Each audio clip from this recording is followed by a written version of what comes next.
Lamento no haber estado por motivos familiares, familiares. Pero si ni siquiera entran para escuchar esto. Por el compromiso y la obligación. Estar aquí. Faltaba más. Vale, pues vale. Aquí en España, Perfecto. vale. Estar ausente en el acto del programa que corresponde al homenaje a este amigo y compañero hubiera sido algo grave y por mi parte, aunque me podrá costar un disgusto familiar, merece la pena y no os podría dejar, digamos, desamparados en ese sentido. Hay personas, y casi empiezo por el final, 10.000 se hablaba en este caso, pero fueran 2 o 3 o 20, son personas que si tienen cara, no tienen nombre, si tienen nombre no les corresponde, les ponen otro nombre. Y así se muestra a ciertos seres humanos, y a muchos, sin historia, ni raíces, ni derechos, silenciados e invisibilizados. Estas personas invisibilizadas son de las que estamos hablando, son de las que seguiremos hablando y son de las que siempre hemos hablado porque tienen muchísima proximidad con nosotros y con nosotros, los que estamos aquí. Son nuestros hermanos, nuestros hijos, nuestros padres y desde luego son un presente que vuestro futuro, esta nueva generación, esta juventud, tiene que cambiar. Tiene que cambiar. En relación a Lamin, yo le conocí por casualidad, no desde un congreso, desde una organización, sino desde el activismo. Urma. Desde el activismo, algo casi que nos llevó por inercia.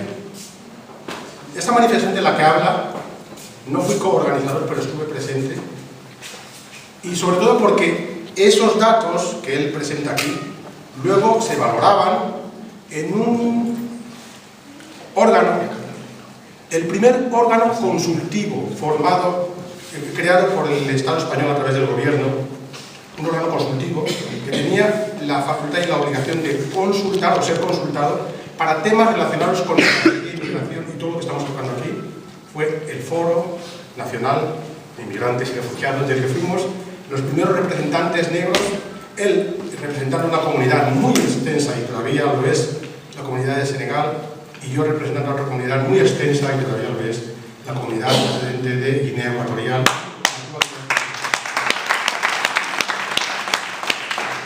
Éramos las 2 únicas representaciones negras en este gran grupo de personas, donde había, resumiendo muchísimo, como una carta en 3 tercios. Un tercio representación de inmigrantes, 10, otro tercio representación de ONGs españolas, nacionales o de blancos, 10, y otro tercio representando al Estado y al gobierno español. Sí, nosotros. El Estado español en cuanto a nivel nacional, autonómico y local. El primer robo de este órgano informativo, no sino consultivo, fue que restaron a un miembro de cada una de las partes de la inmigración y otros miembros de las ONGs para tener 9 en lugar de 10 y estar empatados, por lo menos desde el principio, para atribuirlas a una representación de la patronal, de los empresarios, y una representación de los sindicatos. Eso viene a demostrar que aquello de el que parte y reparte se lleva la mejor parte estaba clarísimo. O sea, nos quitaron 2 representantes para estar en minoría siempre. Porque claro, ni juntando los votos de todos, cosa que se produciría por milagro, tendríamos mayoría en la mayoría de los temas. Y el órgano era un órgano consultivo creado para dar la voz a estos representantes. Pero ahí estuvimos y dimos la talla. Porque el otro compañero africano, aunque Europa nos ha separado, era el compañero de Atime, y es la parte de África del Norte, el Magreb, y que también estaba ahí, codo con codo, luchando como él lo ha demostrado. Beyuki. Esto es el compañero Beyuki, Abdel Beyuki. Claro, lógicamente muchas organizaciones, tanto de inmigrantes, refugiados, estaban fuera porque el criterio para estar ahí no se puede explicar aquí porque sería largo, para hablar de estructuras situación hizo que estuviéramos ahí y no todos, pero teníamos una coordinación entre las diferentes asociaciones. Este dato transcurre en el marco de los gobiernos de Felipe González, los gobiernos socialistas, que tuvieron como mérito ese dato. Y tuvieron también como no mérito, por no decir otra cosa, el dato de haber creado la primera ley de extranjería en España, la del 85. Antes no había una ley de extranjería en España y en ese sentido fue un agravio tremendo para los que procedíamos de Guinea Ecuatorial, porque los procedentes de Guinea Ecuatorial tenían una opción de hacer españoles de una manera natural, per se. Sin embargo, al plantear la extranjería como ley, nos igualaba a la baja. Es decir, nos ponía en el grupo de personas que realmente tenían un problema, según España, según nosotros no, y era el de regularizar su situación antes de ponerse a trabajar, lo cual suponía una limitación y un mecanismo de control para los patrones. También lo superamos, porque saltándome muchos datos, cuando tuvimos la ocasión de decirlo, lo dijimos, lo diré más tarde si procede. Quería señalar otro hecho relacionado con la MIN y con lo que estamos diciendo. Las leyes de extranjería plantearon lo que hemos estudiado y está publicado como jerarquización de derechos. A partir de la ley de extranjería tenemos personas con derechos plenos, así decirlo, españoles, europeos, comunitarios, con menos derechos, personas regularizadas, con permiso de residencia, personas con aún menos derechos, personas recién llegadas que tenían un permiso muy limitado, tenían la limitación de trabajar en una zona, no en otra, muchas limitaciones. Y luego personas sin papeles, que no tenían apenas derechos. Tuvimos que plantear acciones que obligaban a los gobiernos a reconocer la situación de la extranjería en el sentido de que los sin papeles no cometen ningún delito por no tener los papeles. Es más, la irregularidad sobrevenida, que era un dato muy importante en aquella época, es aquella que se crea cuando tú llegas aquí de manera regular, no en pateras. Y sin embargo la ley te hace irregular porque te dice que después de 3 meses ya no estás aquí. Y después de entrar como turista ya no estás aquí. Y si eres estudiante y pierdes la beca, ya no eres inmigrante, eres estudiante. No. Y si eres refugiado como ahora, te ponían limitaciones. Esta jerarquización de derechos, yo afirmo que se mantiene hoy todavía, después de casi 20 años. Cuando hablo de la misma me refiero a que hace por lo menos 20 años. El año 1985, recuerdo en la campaña esta europea contra el racismo, y luego en España se hizo también, había un eslogan que decía: somos iguales, somos diferentes.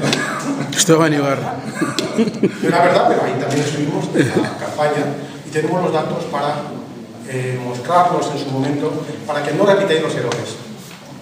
Cuando hablo de errores me refiero, y con esto voy aterrizando, a dos cosas. Había una estrategia paralela.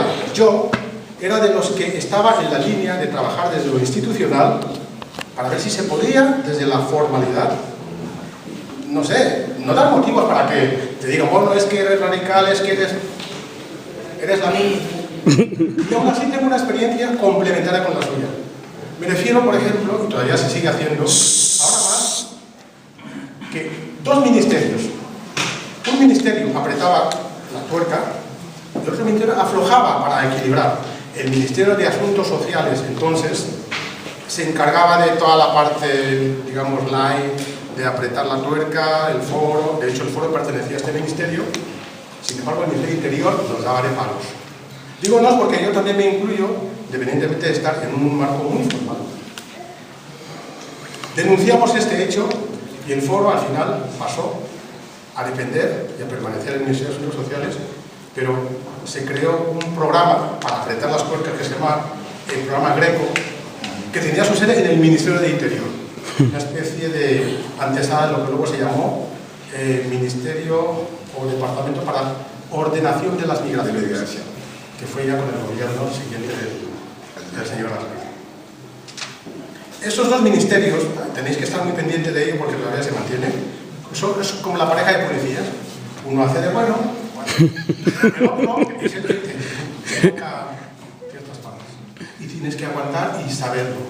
Lo digo porque el gobierno es el mismo y los gobiernos en este caso han sido lo mismo. Finalmente quiero señalar que una de las cosas que nos ha visibilizado mínimamente, y curiosamente, a partir de un tiempo se ha puesto una cortina, fue no solamente este foro, sino una cosa que en España era el Plan Nacional para la Integración de los Inmigrantes, que tenía un programa, un proyecto. De ahí que los foros pasaron de un nivel nacional de representación a un nivel autonómico, a un nivel local.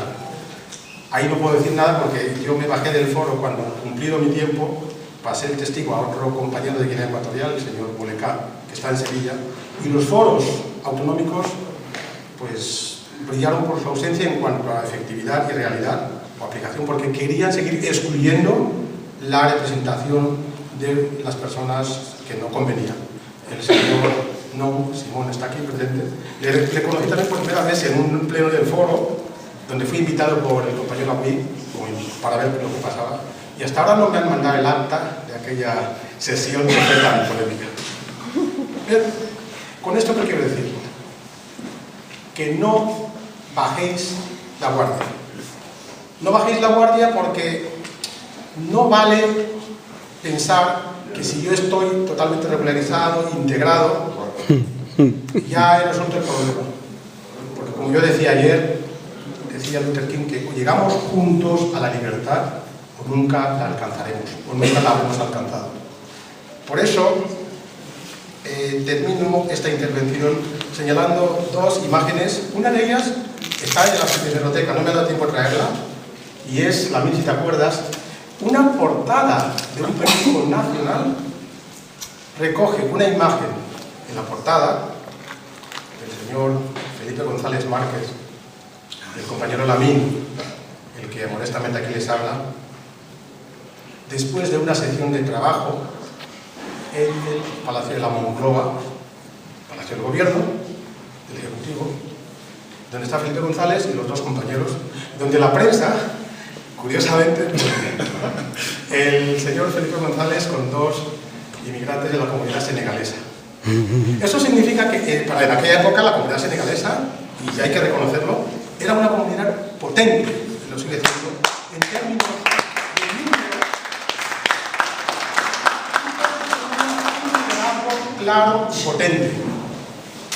No me importa el dato de haber sido incluido en el grupo de la comunidad senegalesa o comunidad de no, sino me importó el detalle de que las comunidades negroafricanas, cuando están unidas y muestran lo que aquí en España se valora mucho, que es el aspecto cuantitativo, algo queda. Y esa huella quedó allí. Mis compañeros de Guinea dijeron, bueno, ¿qué pasa? Ahora eres senegalés. Como una broma, porque mi cometido ahí no era el ser guineano o no guineano, sino era el ser una persona que refleja el marco de la extranjería y la inmigración. El otro dato que terminó fue que en el Palacio de la Zarzuela, donde estaba entonces de rey de España don Juan Carlos de Borbón y Borbón, tuvimos también la ocasión de ser recibidos precisamente como miembros del Foro Nacional para la Integración de los Inmigrantes, estando ya en el gobierno el señor Aznar y siendo ministro de Asuntos Sociales el equivalente el señor Arenas, con Javier. Y ahí también tuvimos la ocasión de estar presentes, no solo el reflejo del África negra, como se dice, o el mundo africano, sino que en esta ocasión, en lugar del compañero Lamín, estaba la compañera Mama, también de Mama Juju, inmigrantes senegaleses, a la que no era una mujer negra, sino que me demostró que se puede estar luchando, como se dijo aquí, y su ausencia aquí no procede ni plantear ni valorar, salvo positivo, porque, bueno, ya tendremos ocasión de saber dónde está ella y ha colaborado también en la publicación de algunos libros de la comunidad extranjera. Termino mi intervención diciendo que muchas de las personas con las que hemos trabajado codo con codo, como estamos aquí todos, y en especial mi compañero Lamín y yo, son, como le dije ayer, próximos a tareas ejecutivas de muy alto nivel. Y nosotros seguimos aquí en el pueblo, en la base. Uno de ellos es el compañero actual portavoz del Partido Socialista en el Congreso, Antonio Hernando, que fue compañero de trabajo en una ONG cuando hicimos el programa de acogida de inmigrantes que venían de Ceuta y El Melilla. abogado también de aquí. La abogada de Alcine también fue, de Bomade. Y otros, como el compañero de Comisiones Obreras, que estaba en el foro, luego se fue a La Haya Sí, como consultor. Sí, Francisco. Y muchas personas más. ¿Esto qué demuestra? Que la estructura, el sistema europeo, eurocéntrico, en ese caso español, no ha hecho mucho o lo suficiente por integrar, lo cual es una falsedad cuando lo predica, y sobre todo ha discriminado demasiado.